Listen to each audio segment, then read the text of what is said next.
Bueno, como estamos en un congreso de educación, pues educar es aprender, es arriesgarse y es innovar. Así que voy a intentarlo. Bueno, muy buenas tardes y muchísimas gracias, consejera. Un placer. Ya sabes que vengo siempre encantada a esta tierra. Ya no me acordaba que era la cuarta vez, pero vamos, espero que podamos hasta duplicar las visitas. Enhorabuena a ti y a todo el equipo, consejera, porque solo el hecho de ver lo lleno de este congreso es muestra clara del éxito.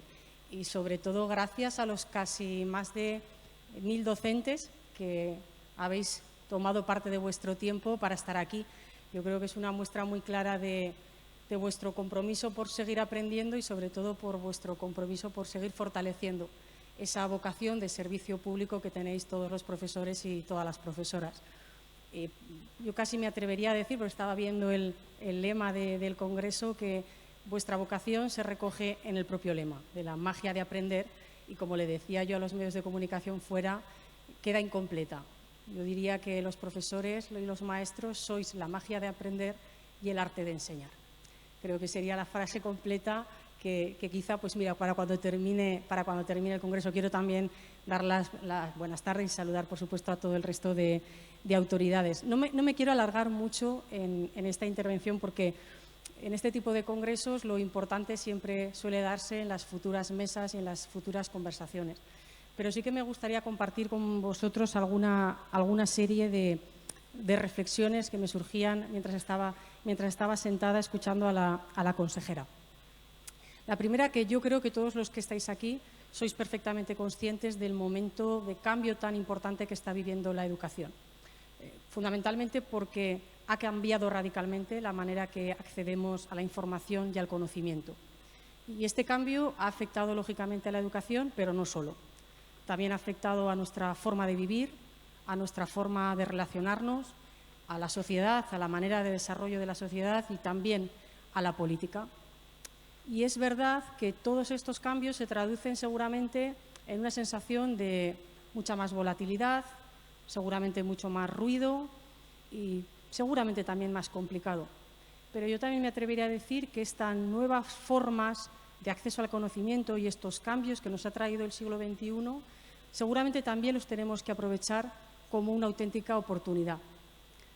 Y es verdad que cuando hay cambios en la sociedad, lo primero que hacemos es pedirle a la educación que se adapte a la nueva realidad y sobre todo que nos dé respuestas. Y por eso es muy común que escuchemos últimamente, sobre todo, que quizá le estamos exigiendo mucho a la educación.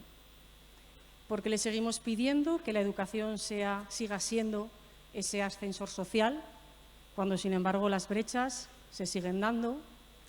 Le seguimos pidiendo a la educación que en las aulas se reflejen unas formas de comportarse que ya casi no encontramos en ningún momento de la sociedad. Les pedimos a la educación también, por supuesto, que nos dé respuestas desde el máximo rigor, fijándonos siempre, quizá con algo de melancolía, en viejos modelos educativos que yo creo que ya no están adaptados para el siglo XXI. Y lo que es mejor, me permito decirlo por el foro en el que estoy, queremos que esas respuestas las den los profesores y las profesoras como si fueseis casi protagonistas de la saga de Marvel. Y claro, si todo esto se produjese de esta manera, lo que provocaría sería una parálisis fruto del agobio o fruto del estrés. Y lo mejor que se encuentra cuando se conoce cómo hacéis las cosas y cómo trabajáis es completamente lo contrario. Es que los profesores, los maestros, la comunidad docente en su conjunto os adaptáis a la nueva realidad social para llevarla también a la realidad de las aulas. Y ese es un trabajo que hacéis, desde luego, con mucha paciencia, con mucho estudio, con mucho trabajo y con mucha investigación. Y para que lo podáis hacer de la mejor manera, es verdad que las administraciones os tenemos que seguir dando cada día más confianza, recursos y medios.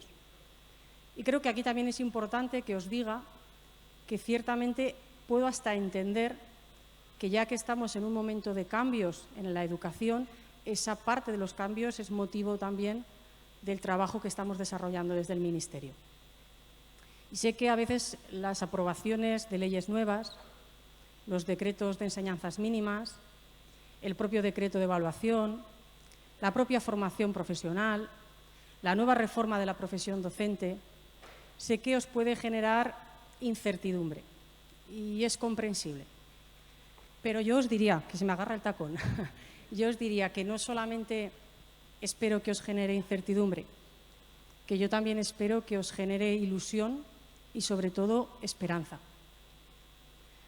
Porque fundamentalmente lo que estamos y queremos conseguir con esta reforma no es otra cosa que mejorar por lo que vosotros trabajáis en el día a día, que es por mejorar la propia calidad de nuestra propia educación.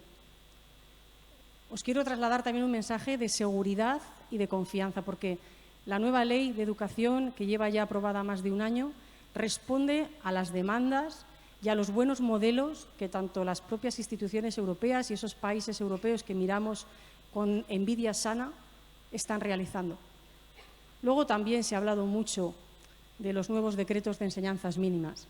Yo también os quiero trasladar que esos decretos los han hecho cientos de docentes en activo, voluntarios, expertos, gente del Ministerio, y que estoy segura que se pueden confundir. Todo el mundo nos podemos confundir, pero os puedo asegurar que saben de lo que hablan.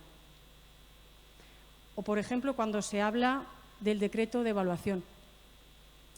De lo que estamos hablando, en definitiva, es de conseguir una educación más individualizada o de poner los recursos al servicio del estudiante cuando se detecta los problemas. O cuando, por ejemplo, hablamos de lo que a nosotros nos parece lo más importante. Porque, os lo digo sinceramente, lo más importante a medio o largo plazo no se basa en si una hora más de una u otra materia o de si 2 o 3 suspensos. Lo más importante, lo que enfoca esta reforma, es que sintáis mucha más confianza y mucha más autonomía los propios centros educativos para que podáis adaptar el propio proyecto educativo a la realidad donde estáis implantados y, sobre todo, que los docentes tengáis mucha más autonomía para planificar. En definitiva, se trata de dar confianza y autonomía a los que hacéis real la educación en el día a día. Y hoy que estáis aquí, casi 1000 docentes, no me puedo yo tampoco resistir la oportunidad de pediros que os sintáis protagonistas del cambio que queremos hacer a través de esa reforma de la profesión docente.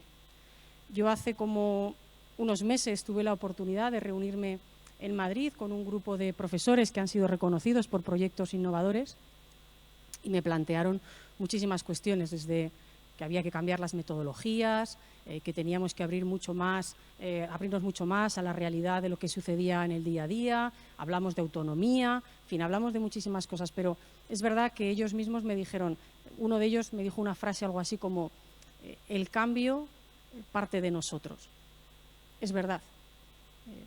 Nosotros hemos presentado un proyecto de 24 medidas intentando generar un marco de debate, pero yo estoy convencida y lo tengo claro que seremos capaces de mejorar la profesión docente. En definitiva, seremos capaces de mejorar aquellas cuestiones que quizá no son, todavía tienen recorrido para ser mejoradas, si contamos con la participación activa de los profesores y de las profesoras, de los maestros, de las maestras, de los docentes, en definitiva. Si no, será imposible. Y yo os pido, con toda la intensidad y también con la máxima humildad, que nos hagáis llegar, que participéis, que seáis activos en este reto, que yo creo que es el reto que a medio y largo plazo más va a determinar la mejora de nuestro sistema educativo. Soy perfectamente consciente, como os decía antes, que para que este reto avance y sobre todo que lo hagamos bien, a los profesores no hay que pedirles solamente. Hay que darles confianza, hay que darles autonomía, hay que darles formación y hay que darles recursos. Y de esto también queremos hablar en esa reforma de la profesión docente. Ya sé que son muchas tareas y y como decía, tampoco quiero apabullar con la intervención, pero son muchas tareas y no solamente hablamos de decretos, de leyes, es que también hay muchos temas que vais a abordar aquí que son la realidad y el día a día que afrontáis en las clases y en las aulas. Lo decía la propia consejera, el ciberacoso, la educación inclusiva, la igualdad, bueno, todos los temas que vais a ver a lo largo de la tarde y también mañana. Evidentemente, para mí, hablar de educación inclusiva creo que es hablar de uno de los temas fundamentales que aborda la LOMLOE, y más teniendo en cuenta que 9 de cada 100 estudiantes en nuestro país necesitan algún tipo de apoyo, de adaptación, bien sea por su discapacidad o por cualquier otro problema. Es verdad que también tenemos que hablar de convivencia, porque las escuelas no son ajenas a lo que sucede en el día a día de nuestra sociedad. Nosotros desde el Ministerio hemos puesto en marcha el Observatorio de Convivencia, que llevaba prácticamente una década sin ponerse activo, y hemos hecho un plan de trabajo y que desde luego también queremos seguir contando con la comunidad educativa para mejorar las respuestas. O un nuevo plan de salud mental y emocional que estamos trabajando con las comunidades autónomas, porque si alguna reflexión nos ha dejado estos 2 años de pandemia, yo siempre lo digo por ahí, es verdad que la digitalización nos ha abierto un mundo lleno de posibilidades, pero también nos ha dejado alguna laguna en el mundo educativo. La primera, las dificultades en las que se ha encontrado la comunidad educativa, desde los profesores, los estudiantes y las familias, para adaptarse a esa nueva realidad, pero también y sobre todo una de las cosas más importantes es la afección en la salud mental y emocional de nuestros jóvenes, que debemos trabajar y no obviar en ningún caso. Bueno, yo solamente os deseo que tengáis un muy buen congreso, porque como decía la consejera, estoy segura que de aquí saldrán muy buenas reflexiones. Y yo, aunque yo no sea de esta tierra, también os invito a que disfrutéis de Toledo. Ya sé que sois la mayoría castellano-manchegos y conocéis la ciudad mejor que yo. Pero claro, yo estando aquí no me puedo olvidar de un aragonés ilustre que se llamaba Luis Buñuel, que se quedó prendada de esta ciudad y que además creó una cosa así que se llamaba la Orden de Toledo, y con ello provocó pues que vinieran otros grandes como Dalí, Alberti, y es verdad que se corrieron, por decirlo así, en este lenguaje un poco más coloquial, tuvieron sus juergas nocturnas que fueron ampliamente relatadas. No os invitaré yo a esto, pero sí que, por supuesto, a que disfrutéis de la ciudad. Los congresos y la convivencia también pasan porque, bueno, se haga compañerismo fuera también de las paredes del congreso, pero sobre todo, hagáis lo que hagáis, mañana venir frescos y con muchísimas ganas de trabajar, que tenemos...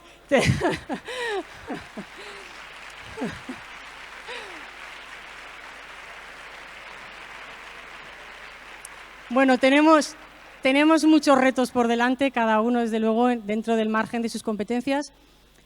Yo creo que unos y otros... Voy a terminar mi intervención con una frase que me gusta mucho. Es verdad que es de una catedrática de la Universidad de Zaragoza, que dice algo así como la educación es enseñar para dejar huella, pero no cicatrices. Pues de eso se trata, de poner todo lo que tengamos a nuestro servicio para dejar la mejor huella a nuestros jóvenes y a nuestros estudiantes, que en definitiva es por los que todos trabajamos y es por los que todos velamos. Muchísimas gracias y sobre todo termino con las palabras con las que empezaba la intervención Rosana, la consejera. Enhorabuena y gracias. Tenéis, iba a decir casi tenemos porque yo soy maestra, pero tenéis la suerte y la fortuna de desempeñar la profesión y el oficio más bonito del mundo. Gracias por vuestra dedicación.